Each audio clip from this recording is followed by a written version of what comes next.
ആമേൻ. എൻ്റെ പ്രിയപ്പെട്ടവരെ, ഇന്ന് എല്ലാവർക്കും സുപ്രഭാതം. ഇന്ന് ഫെബ്രുവരി 11 ചൊവ്വാഴ്ച. കർത്താവ് നിങ്ങളെല്ലാവരും അനുഗ്രഹിക്കട്ടെ എന്ന് ആത്മാർത്ഥമായി ആഗ്രഹിക്കുന്ന, ആശംസിക്കുകയും ചെയ്യുന്നു. നമുക്ക് പ്രാർത്ഥിക്കാം. അമ്മേ, പരിശുദ്ധ അമ്മേ, അമ്മേ പരിശുദ്ധമ്മേ, ദൈവമാതാവേ, അന്ന് അങ്ങ് കൃപാസനത്തിൽ പ്രത്യക്ഷപ്പെട്ട് വരാൻ പോകുന്ന മഹാദുരന്തത്തിൽ നിന്ന് രക്ഷപ്പെടാനും എല്ലാവർക്കും വേണ്ടി പ്രാർത്ഥിക്കുവാനും ആവശ്യപ്പെട്ടിട്ട് 20 വർഷം കഴിഞ്ഞ ഈ വേളയിൽ കൃപാസനത്തിലൂടെ ഞങ്ങൾക്കും ഞങ്ങളുടെ ദേശത്തിനും അങ്ങ് മധ്യസ്ഥം തേടി തന്ന എല്ലാ അനുഗ്രഹങ്ങൾക്കും കൃപകൾക്കും ഞങ്ങളിപ്പോൾ ഹൃദയം നിറഞ്ഞ നന്ദി പറയുന്നു. അമ്മേ പരിശുദ്ധമ്മേ, ജപമാല മാതാവേ, സകല കൃപാസനം പ്രാർത്ഥനകളോടും ചേർത്ത് ഞങ്ങളിപ്പോൾ പ്രാർത്ഥിക്കുന്ന ഈ കുടുംബത്തിന്റെ പ്രത്യേക നിയോഗം പറമക്കളെ.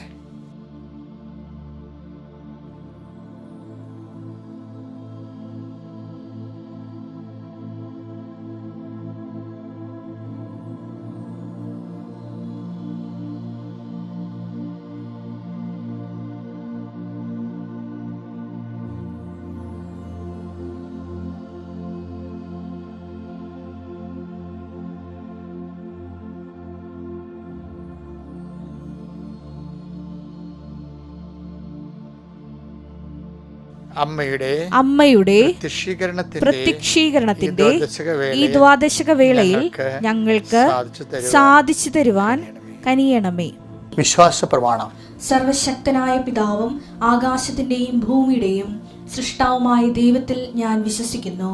അവിടുത്തെ ഏകപുത്രനും ഞങ്ങളുടെ കർത്താവുമായ ഈശോ മിശിഹായിലും ഞാൻ വിശ്വസിക്കുന്നു.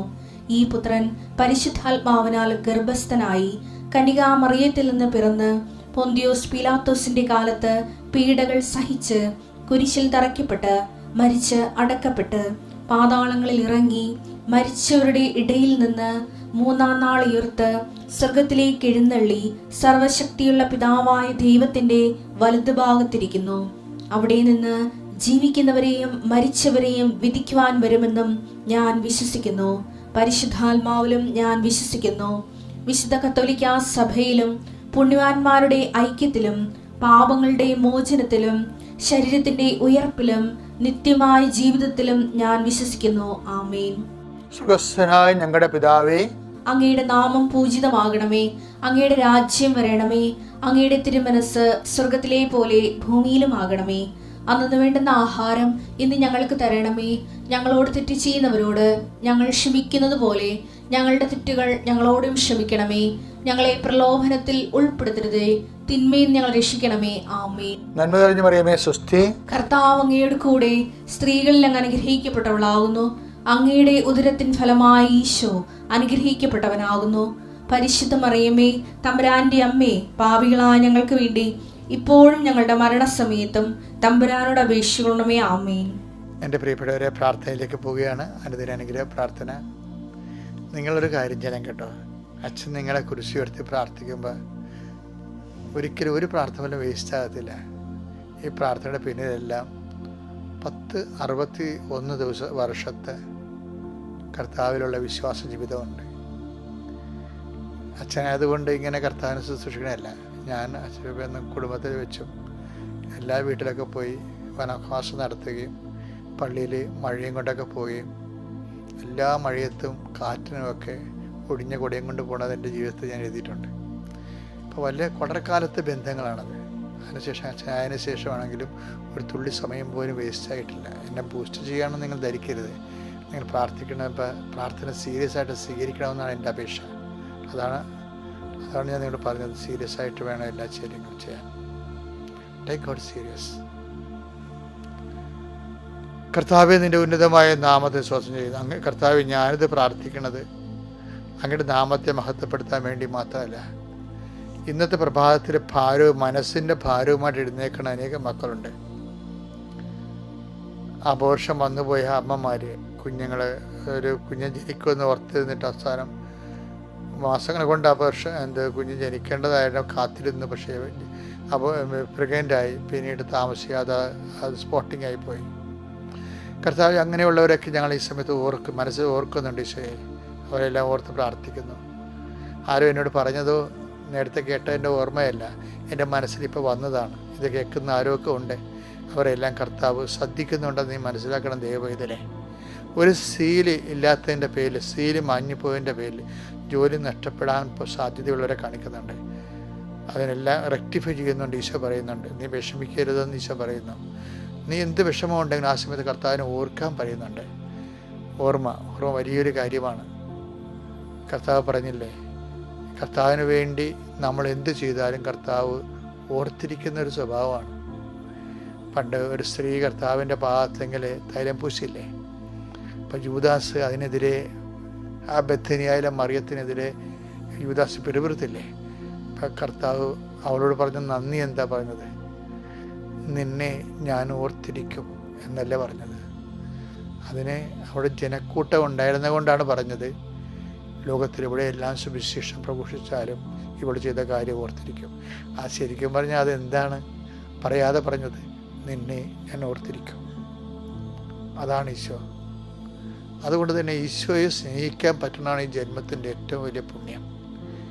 ഈശോയെ സ്നേഹിക്കുന്നവർ ഈശോയിൽ ജീവിക്കും. കർത്താവ് അങ്ങയുടെ മക്കൾക്ക് വേണ്ടി ഞാൻ പ്രാർത്ഥിക്കുകയാണ്. അവരങ്ങയെ ആഴത്തിൽ അറിയാനിടയാക്കണം.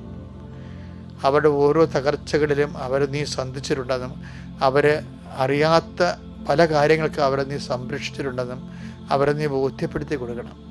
എൻ്റെ കർത്താവിൻ്റെ ഉന്നതമായ നാമത്തിൽ രോഗികളെ ഞാൻ പ്രാർത്ഥിക്കുന്നു ഈശോയെ. മരണം നടന്ന വീടുകളെ സംബന്ധിച്ച് ഉറ്റവർ മരിച്ചുപോയവരുണ്ട്. കുഞ്ഞുങ്ങളുമായിട്ട് ഇനി എന്ത് ചെയ്യുമെന്നറിയാൻ പാടില്ലാതെ വേദനിക്കുന്ന ജീവിത പങ്കാളികളുണ്ട്. അവരെല്ലാം ഞാൻ ഈ സമയത്ത് സമർപ്പിക്കുകയും കർത്താവിൻ്റെ കൈകളിലേക്ക് അമ്മയുടെ കൃപാസനം അൾത്താറെ ജീവനോടെ പ്രത്യക്ഷപ്പെട്ട അമ്മയുടെ മധ്യസ്ഥത ഞാൻ ഈശോയ്ക്ക് ഏൽപ്പിക്കുന്നു. വീട് പൊളിഞ്ഞു കിടക്കുന്നവരും, വീടില്ലാത്തവരും, ഉള്ള വീട്ടിൽ സമാധാനം ജീവിക്കാൻ പറ്റാത്തവരും, ഓരോരോ കല്യാണം വിവാഹവും ഒക്കെ നടന്നതിൻ്റെ പേര് ജീവിതത്തിൻ്റെ സമാധാനത്തിൻ്റെ അന്തരീക്ഷം തന്നെ നകർന്നു പോയവരുണ്ട്. വളരെ സമാധാനം ജീവിച്ച്, പക്ഷേ ഒരാൾ കല്യാണം കഴിച്ചപ്പോൾ അകപ്പെടെ അലൈൻമെൻ്റ് എല്ലാം തകർന്നു പോയി. അങ്ങനെ കല്യാണം കൊണ്ട് തകർന്ന മക്കളുണ്ട് ഈശോയെ. അത് കല്യാണം കഴിക്കാതിരുന്നെങ്കിലെന്ന് ചിന്തിച്ചു പോണവരുണ്ട്. എങ്കിലും കർത്താവേ, അവർ ദൈവത്തോടുള്ള വാഗ്ദാനം, ദൈവത്തിൻ്റെ മനസ്സിൽ അനുസരിച്ചുകൊണ്ട് അവർ ഒരു ദൈവവിളി പോലെ വിവാഹം കഴിച്ചു. അവർക്ക് എന്തെങ്കിലും പാഴ്ചകൾ ഉണ്ടായി പോയിട്ടുണ്ടെങ്കിൽ, തകർച്ച ഉണ്ടായിട്ടുണ്ടെങ്കിൽ ഇന്ന് നീ അത് ഏറ്റെടുക്കണം. ഞാൻ നിൻ്റെ തിരുസന്നിധി കണ്ണീരോടെ പ്രാർത്ഥിക്കുകയാണ്. അവർക്ക് സ്വന്തമായിട്ട് അവർ ഉറ്റവർ വിടവർ എത്ര വലിയ ആൾക്കാരാണെങ്കിലും ഉണ്ടെന്ന് പറഞ്ഞാലും ചില സമയത്ത് മനുഷ്യൻ പോകും, മറന്നു പോകും, മയങ്ങിപ്പോകും. പക്ഷേ ഇസ്രായേലിൻ്റെ രക്ഷകൻ സങ്കീർത്തനം 121:4 പറയുന്നു, ഇസ്രായേലിൻ്റെ രക്ഷകൻ മയങ്ങുകയില്ല, ഉറങ്ങുകയില്ല. ഉറങ്ങാത്ത നല്ലയിടയനായ ആടുകൾക്ക് മുമ്പേ നടക്കുന്ന കർത്താവിൻ്റെ സന്നിധിയിൽ ഞാൻ തകർന്നു പോയ മക്കളെ ജനക്കൂട്ടത്തെ കണ്ടപ്പോൾ അനുകമ്പ തോന്നിയെന്ന് എഴുതിയിട്ടുണ്ട്. 6:34 മാർക്കോസിൻ്റെ സുവിശേഷത്തെ. കർത്താവെ, അനുകമ്പ അങ്ങയുടെ മക്കളോട് തോന്നണമെന്ന് പ്രാർത്ഥിക്കുന്നു. എൻ്റെ കർത്താവിൻ്റെ ഉന്നതമായ നാമത്തിൽ, സഭയുടെ അധികാരത്തിൽ, കുരിശിൻ്റെ അടയാളത്തിൽ, ദൈവശക്തിയെ നീ അനുഗ്രഹിക്കപ്പെടുകയും ഈ അനുഗ്രഹത്തിൻ്റെ സന്തോഷം നീ ഇന്ന് അനുഭവിക്കാൻ നീ ഉറങ്ങുന്നത് വരെ ഇന്ന് ഇറങ്ങി നിൽക്കട്ടെ എന്ന് പ്രാർത്ഥിക്കുന്നു.